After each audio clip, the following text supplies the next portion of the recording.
ভক্তবৃন্দের চরণে আমার কোটি কোটি প্রণিপাত।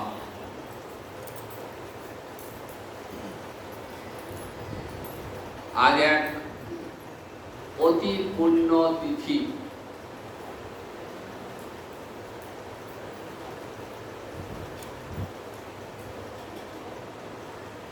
আজ পানিহাটি গ্রামে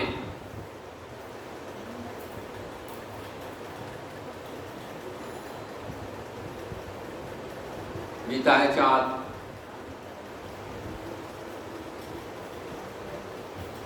রঘুনাথ দাস গোস্বামীকে কৃপা করেছিলেন, যা দণ্ড মহোৎসব নামে পরিচিত।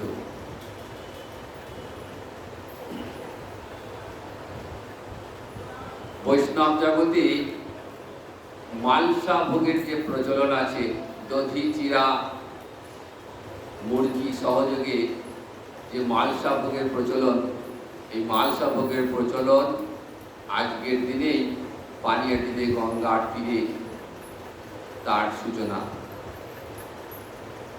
জয় রূপ সনাতন ভট্ট রঘুনাথ, শ্রীজিৎ গোপাল ভট্ট দাস রঘুনাথ।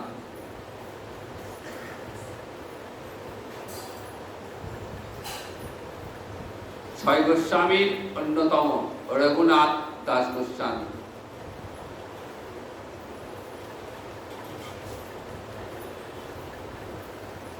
আদি সপ্তগ্রামে বিশাল জমিদারি, বাবা এবং জ্যাঠার একমাত্র সন্তান। তখনকার দিনে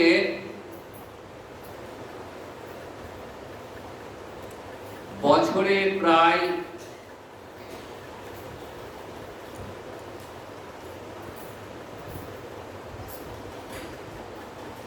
লক্ষ লক্ষ টাকা বাৎসরিক আয় ছিল। এখনকার হিসেবে কোটিপতি বলা চলে। তো সেই বাপ জ্যাঠার একমাত্র সন্তান রঘুনাথ যেদিন শান্তিপুরে গৌরহরিকে দর্শন করলেন, দর্শন করা মাত্রই মনটা গৌর চরণে নিবেদন করে দিয়েছে।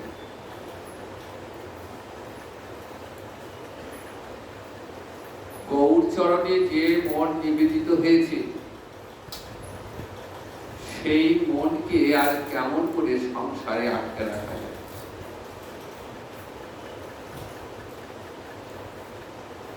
তাই রঘুনাথ গৌর চরণ পাওয়ার জন্য উৎকণ্ঠিত, কিন্তু কিছুতেই পাচ্ছেন না। যতবার যাচ্ছেন ফিরেই দিচ্ছেন গৌরহরি।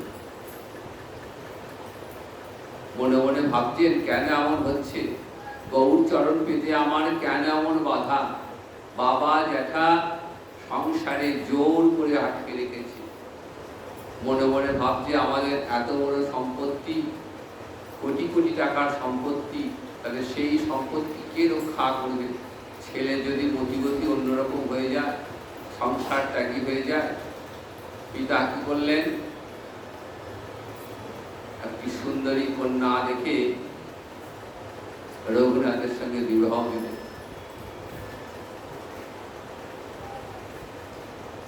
কিন্তু গোবিন্দ চরণে, গৌর চরণে মন নিবেদিত হয়ে গেছে।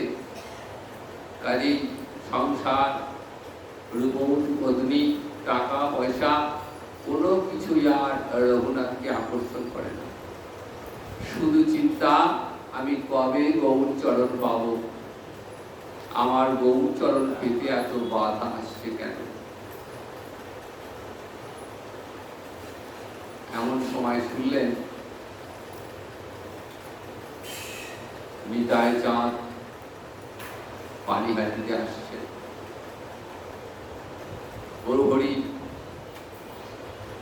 পুরীধামে অবস্থানকালে একদিন নিতাই চাঁদকে নিভৃতে ডেকে বলছেন যে, দেখো নিতাই, তুমি তো জানো আমার নাম বিশ্বম্ভর। জগৎ জীবকে নাম প্রেমে ভরিয়ে দেবার জন্যই আমার আগমন। কিন্তু আমার দ্বারা বোধহয় আর সেই কাজ সম্পূর্ণ হবে না।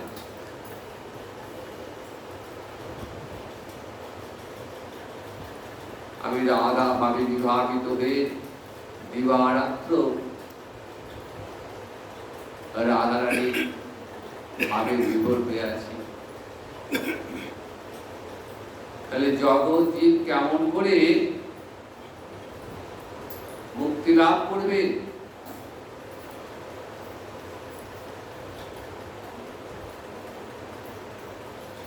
তাই গীতায় তোমায় বলি কি, তোমাকে আর পুরী ধামে আসার প্রয়োজন নেই। তুমি রাট দেশে গিয়ে হরিনাম মহামন্ত্র জগৎ জীবের দ্বারে দ্বারে গিয়ে ছড়িয়ে দাও। আর দেখো কেউ যেন বঞ্চিত না হয়। নয়নে দেখিবে যারে নাম প্রেম দিও তারে। দেখো নিতাই কেউ যেন বঞ্চিত না হয়, কেউ যেন বঞ্চিত না হয়। আমার এই অবতারের উদ্দেশ্যই হচ্ছে জগতের প্রত্যেকটা জীবকে হরিনাম মহামন্ত্র দান করা। তাই কেউ যেন বঞ্চিত না, চোখের সামনে যাকেই দেখবে তাকেই হরিনাম মহামন্ত্র দান করবে। প্রভুর আদেশ তো। তাই নিতাই চাঁদ প্রভুর আদেশ ছিল ধার্য করে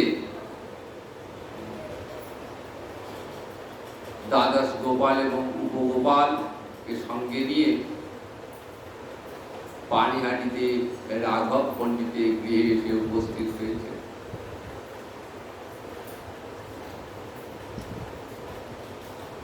গঙ্গার তীরে এসে বসে আছেন, যেন কোটি সূর্যের আলো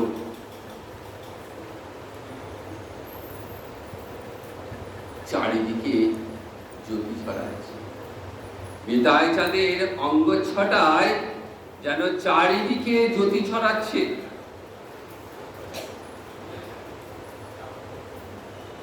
তো এই দ্বন্দ্ব মহোৎসব স্মরণ করে রামদাস বাবাজি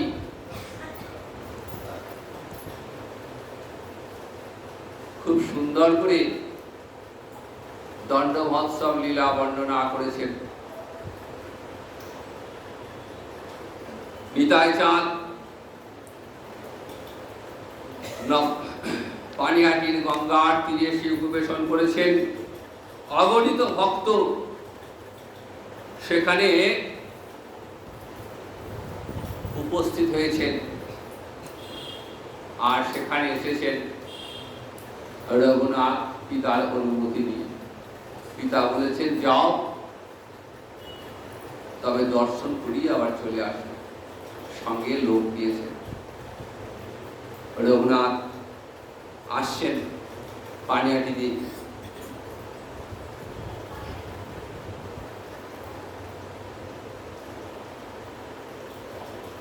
অগণিত ভক্ত গঙ্গার তীরে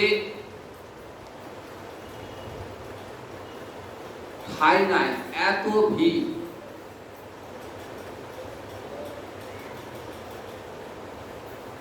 রঘুনাথ দূর থেকে দেখছেন। নিতাই চাঁদ তো বুঝতে পারছেন রঘুনাথ এসছেন।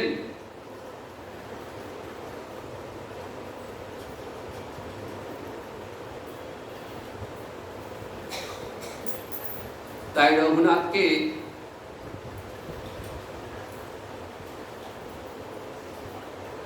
দেখে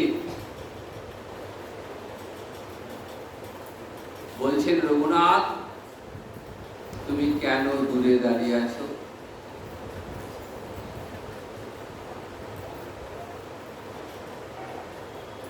তুমি আমার সম্পদ চুরি করতে চেয়েছিলে না?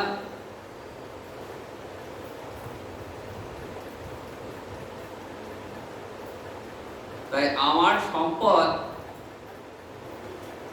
চুরি করার অপরাধে আমি তোমায় আজ শাস্তি প্রদান করি। কি শাস্তি দেব? এই যে দেখো অগণিত ভক্ত আমার সঙ্গে এসেছে, এই অগণিত ভক্তকে তুমি চিরাদতি ভক্ষণ করাবে। তোমার পিতার প্রচুর সম্পত্তি, প্রচুর টাকা পয়সা, যাও তুমি আগে ভক্তদের চিরাদতি ভক্ষণের ব্যবস্থা করো। রঘুনাথ এই কথা শুনে আনন্দে আত্মহারা, বলছেন প্রভু এ তো দণ্ড নয়, এ তো আমার প্রতি তোমার কৃপাদণ্ড। প্রভু আমি এক্ষুনি ব্যবস্থা করছি। সঙ্গে সঙ্গে লোক পাঠিয়েছেন। চিরা, দধি, সন্দেশ, মুরগি, দুগ্ধ রাশি রাশি গাড়ি গাড়ি গঙ্গার তীরে এসে হাজির। সেই চিরা, দধি, মুরগি, মিষ্টান্নাদি আমার নিতাই চাঁদ বৌবড়িকে ধ্যানে আহ্বান করলেন। নিতাই বৌবড়ি নিতাই চাঁদের আহ্বানে এসে পানিহাটিতে এসে সেই মালসা ভোগ গ্রহণ করলেন। আর সেই মালসা অগণিত ভক্তের মধ্যে বিতরিত করলেন। সেই উৎসবকে স্মরণ করে আজও পানিহাটিতে দধিচিরা মহোৎসব পালিত হয়ে আসছে। আজকে সেই দধিচিরা মহোৎসব স্মরণে, দণ্ড মহোৎসব স্মরণে আমরা এখানে সমবেত হয়েছি। রঘুনাথ দাসের প্রতি নিতাই চাঁদের কৃপার কথা কিঞ্চিৎ আস্বাদন করব।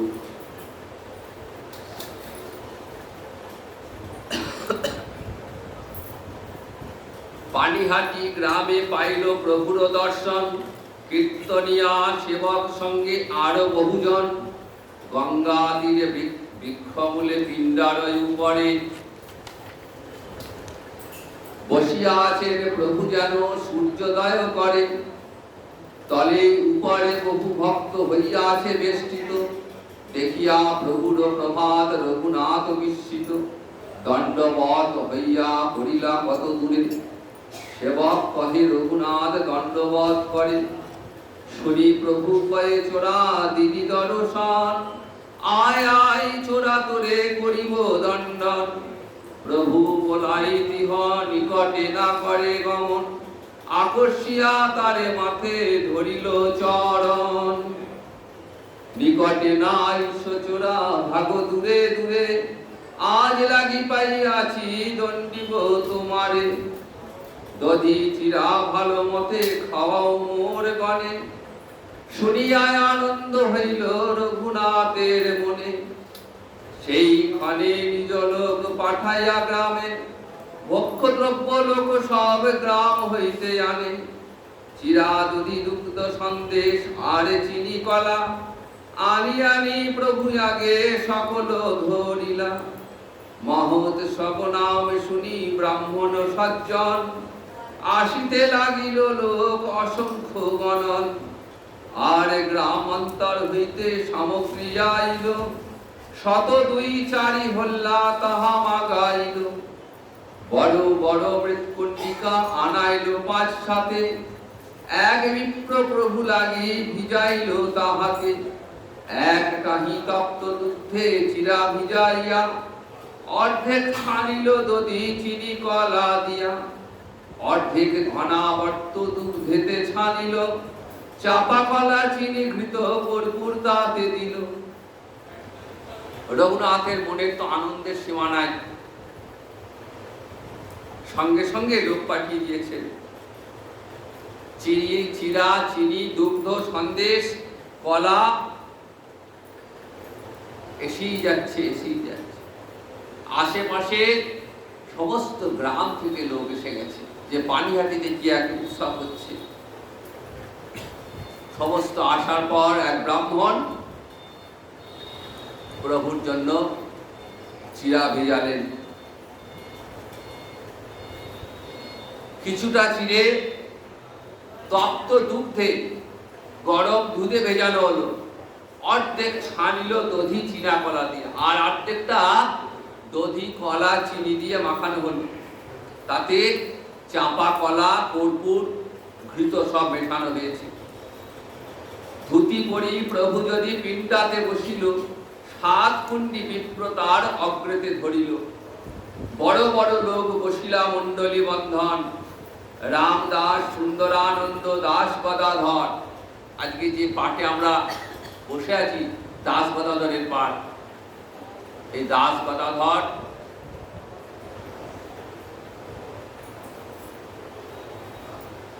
পানিহাটিতে নিতাই চাঁদের সঙ্গী ছিলেন।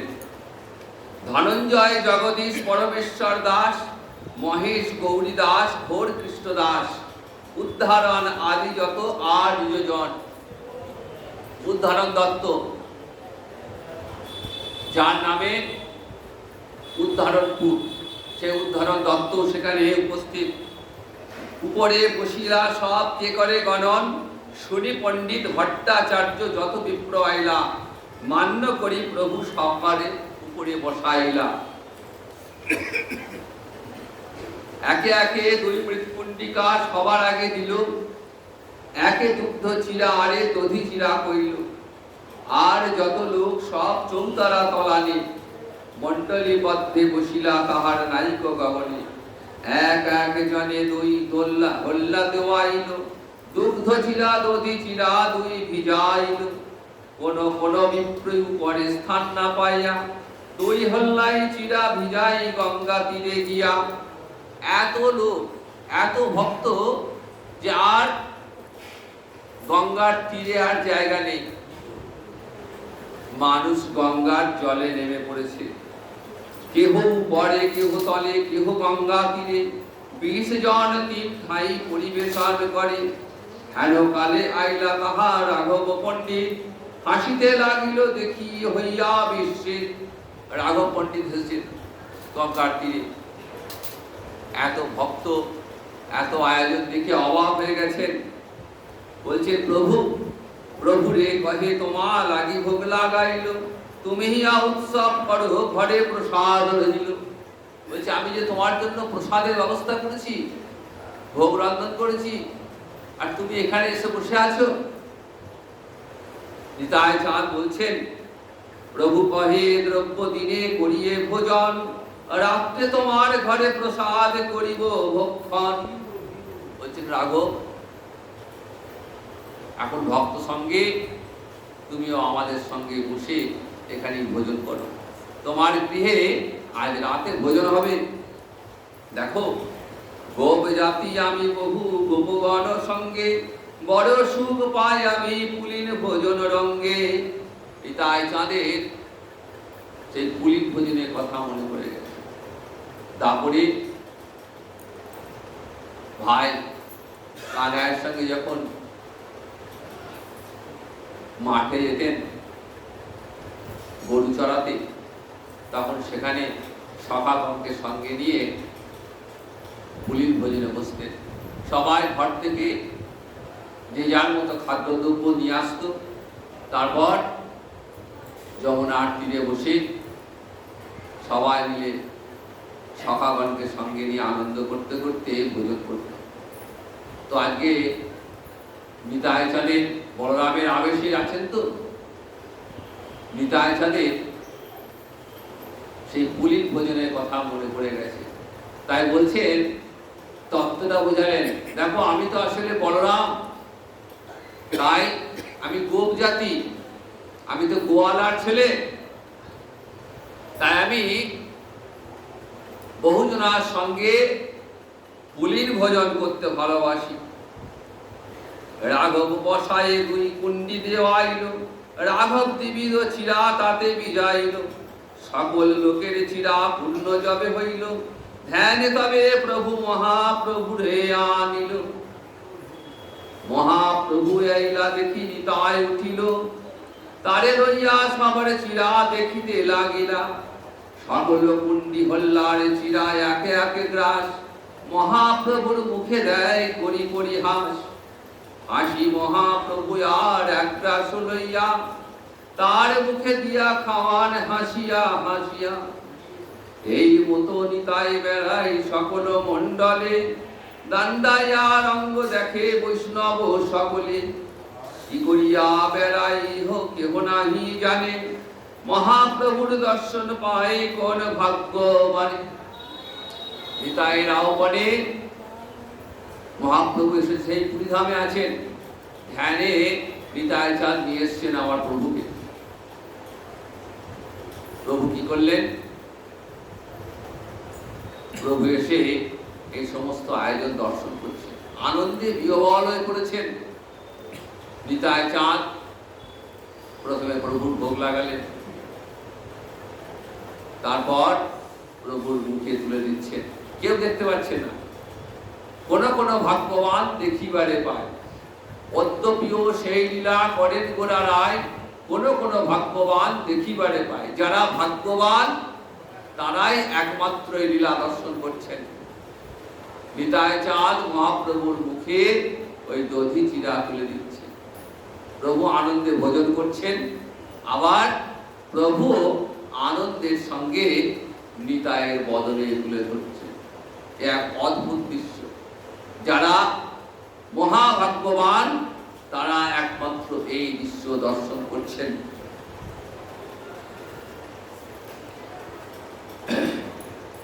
আসন দিয়া মহাপ্রভু তাহা বসাইলা, দুই ভাই তবে চিরা খাইতে লাগিলা।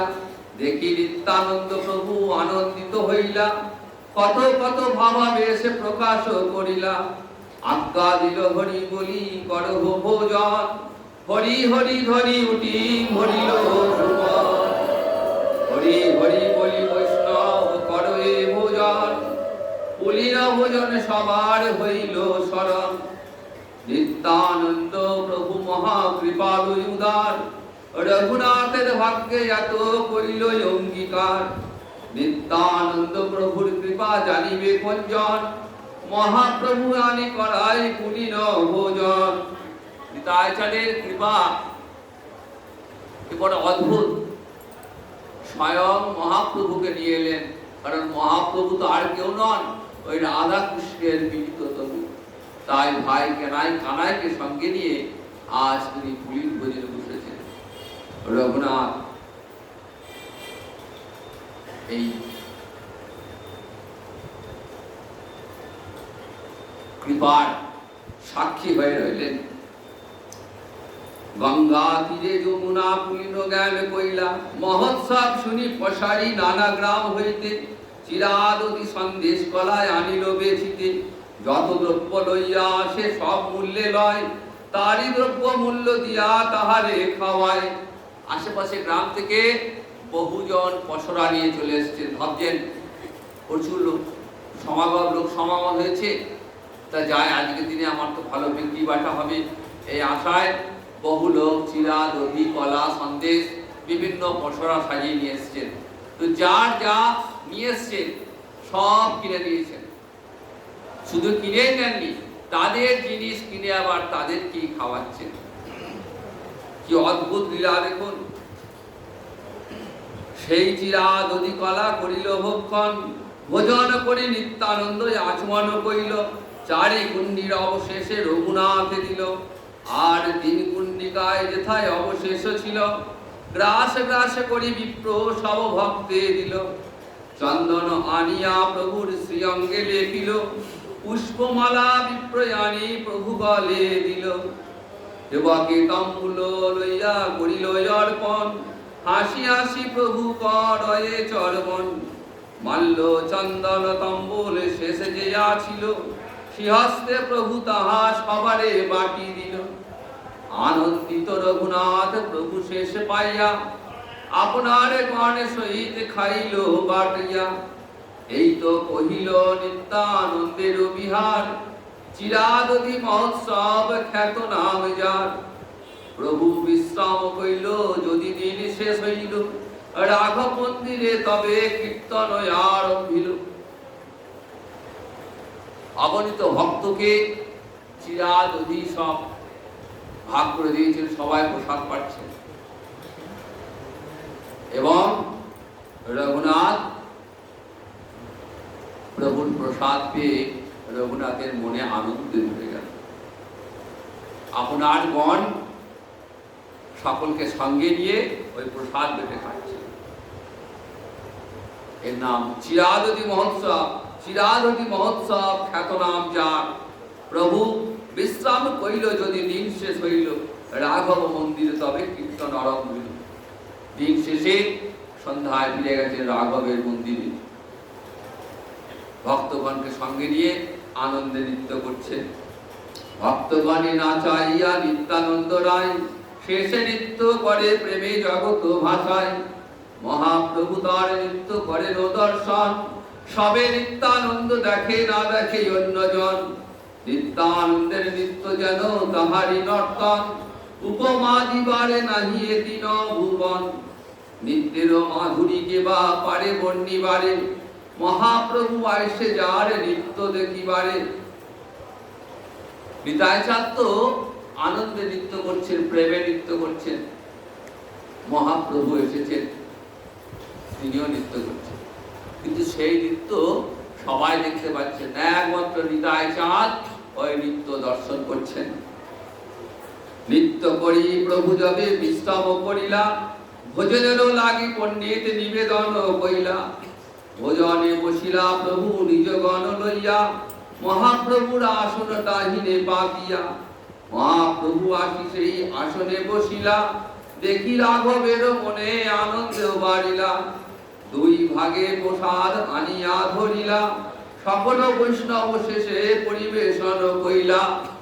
রাঘবের ঘরে নৃত্য শেষে রাঘব প্রভুর সেবার জন্য ভোগ নিবেদন করছেন। দেখছেন নিতাই চাঁদ তার ডান দিকে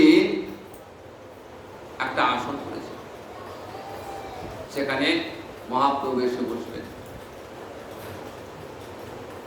রাঘব পণ্ডিত দর্শন করছেন, নিতাই গৌর এক আসনে বসেছেন। রাঘব পণ্ডিত কি করলেন, আর একটা পাত্রে ভোগ নিয়ে সাজিয়ে দিলেন। নানা প্রকার পায়স পিঠা দিব্য সালান্ন, অমৃত নিন্দায় হয়েছে বিবিধ ব্যঞ্জন। রাঘব ঠাকুরের প্রসাদ অমৃতের সার, মহাপ্রভু যা খাইতে আইসে বারবার। রাঘবের ঘরে প্রসাদের এত স্বাদ যে অমৃতের স্বাদ সেখানে হার মানায়। পানিহাটিতে গেলে রাঘব পণ্ডিতের গৃহে প্রসাদ পাবেন, সত্যি সেই প্রসাদের স্বাদ যেন অমৃত। তাই প্রভু এখনো আসেন, এখনো রাঘব ভবনে নিতাই চাঁদ গৌরী অধিষ্ঠান করছেন, নিত্য রাঘব ভবনে প্রসাদ গ্রহণ করেন। আর সেই প্রসাদ অমৃতের স্বাদ কেউ যেন হার বানিয়ে দেয়। তাই রাঘবের ঠাকুরের প্রসাদ অমৃতের সার, মহাপ্রভু যাহা খাইতে আসে বারবার। পাক করি রাঘব যবে ভোগ লাগায়, মহাপ্রভু লাগি ভোগ পৃথক বাড়ায়। প্রতিদিন মহাপ্রভু করেন ভোজন, মধ্যে মধ্যে প্রভু তারে দেন দর্শন। দুই ভাইকে রাঘব আনি পরিবেশে, যত্ন করি খাওয়াই না রহে অবশেষে। কত উপহার আনে কেহ নাহি জানি, রাঘবের গৃহে রাধে রাধাটা পুরানি। রাঘবের গৃহে স্বয়ং রাধারানী রান্না করে, আর রাধারানীর হস্তের রন্ধন তার তুলনা মেলা ভার। ঋষি দুর্বাসা রাধারানীকে বর দিয়েছিলেন যে রাধারানী তোমার হাতের পাচিত দ্রব্য হবে অমৃত তুল্য। তো সেই রাঘবের গৃহে রাধা ঠাকুরানী সহস্তে রন্ধন করেন।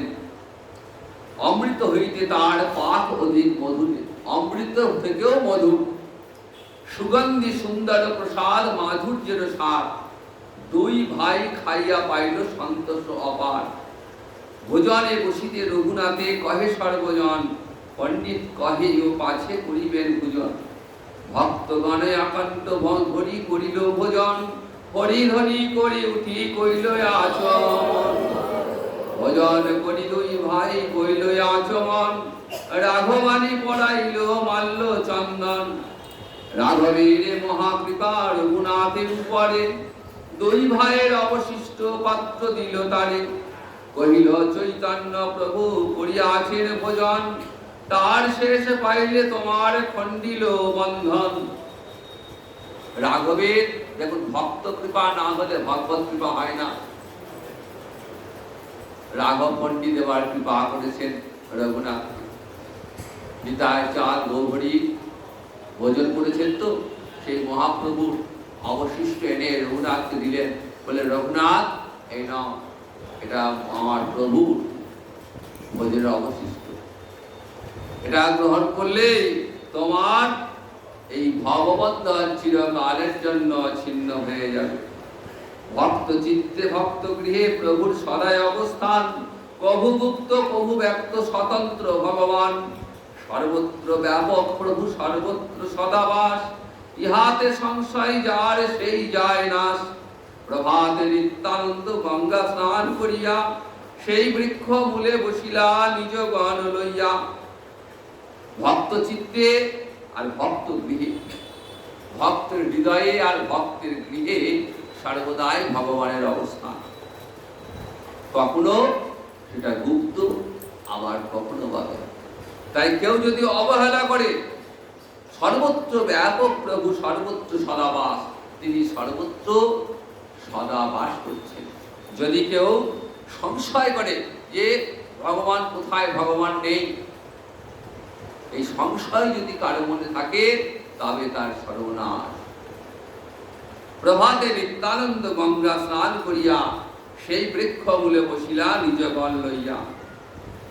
রঘুনাথ আসি কইল চরণ বন্দন, রাঘব পণ্ডিত দ্বারা কিছু কইল নিবেদন। নিতাই চাঁদ পরের দিন প্রভাতে গঙ্গা তীরে এসে বসেছেন। রঘুনাথ এসছেন, রাঘবকে ধরেছেন যে রাঘব পণ্ডিত, তুমি নিতাই চাঁদের কাছে আমার হয়ে প্রার্থনা করো, আমি কি গৌর চরণ পাবো না? অধম পামর মই হীন জীবাধম, মোর ইচ্ছা হয় পাই চৈতন্য চরণ। বামন হইয়া চন্দ্র ধরিবারে চাই, অনেক যত্ন কইনু তাতে কবু সিদ্ধ নয়। যতবার পালাই আমি গৃহাদি ছাড়িয়া, পিতা মাতা দুইজনে রাখেন বান্ধিয়া। তোমার কৃপা বিনা কেহ চৈতন্য না পায়, তুমি কৃপা করিলে তারে অধমেও পায়। অযোগ্য মই নিবেদন করিতে করি ভয়, মোরে চৈতন্য দাও গোসাই হইয়া সদয়। মোর মাথে পদ ধরি করহ প্রসাদ, নির্বিঘ্নে চৈতন্য পাই করো আশীর্বাদ। শুনি হাসি কহে প্রভু সব ভক্ত গণে, ইহার বিষয়ে সুখ ইন্দ্র সুখ সমে। চৈতন্য কৃপাতে সেই নাহি ভয় মনে, সবে আশীর্বাদ করো পাই চৈতন্য চরণে। বলছেন আমি তো অধম, আমি পামর, আমি জীবাধম, তা আমি কি চৈতন্য চরণ পাবো? দেখো প্রভু, বামন সেও চায় চাঁদ ধরি, তার তো ইচ্ছা হয়, তো আমারও ইচ্ছা, তো আমার কি সেই ইচ্ছা পূর্ণ হবে না? কিছুতেই আমি গৌর চরণ পাচ্ছি না। যতবার ভাবছি গৌর চরণ পাবো, গৃহ ত্যাগ করে চলে যাচ্ছি, ততবার পিতা মাতা আমায় ধরে ধরে নিয়ে আসছে।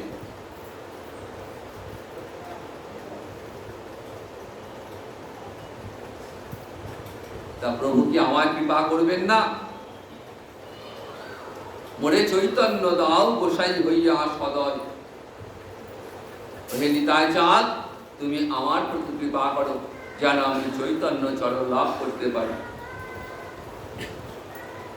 তবে প্রভুনাথে প্রভু নিকটে বলাইলা, তার মাথে পদ ধরি কহিতে লাগিলা। রঘুনাথের মাথায় চরণ তুলে দিয়েছেন নিতাই চাঁদ। দেখুন, কৃপা হয়, ভক্ত কৃপা ছাড়া ভগবত কৃপা হয় না। এতদিন রঘুনাথের কিছুতেই কৃপা হচ্ছিল না, কারণ নিতাই কৃপা না করলে গৌর কৃপা হবে না। আর নিতাই চাঁদ রঘুনাথের মস্তকের উপর চরণ দুটি তুলে ধরেছে।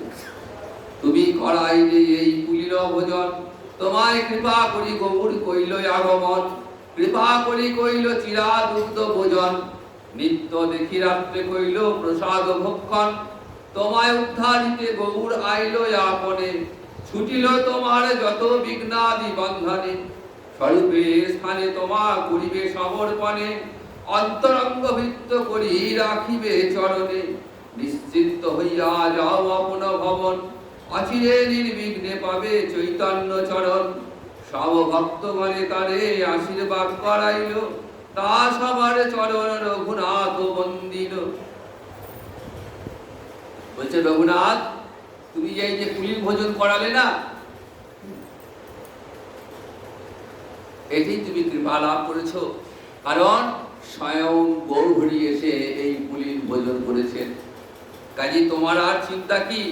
দেখো, নিত্য দেখি রাত্রে কইল প্রসাদ ভক্ষণ, চিরাযুক্ত ভোজন করেছেন, রাতে রাঘব ভবনে এসে প্রসাদ গ্রহণ করেছেন, তাই তোমাকে উদ্ধার করবার জন্য গৌরহরি স্বয়ং ছুটে এসেছেন।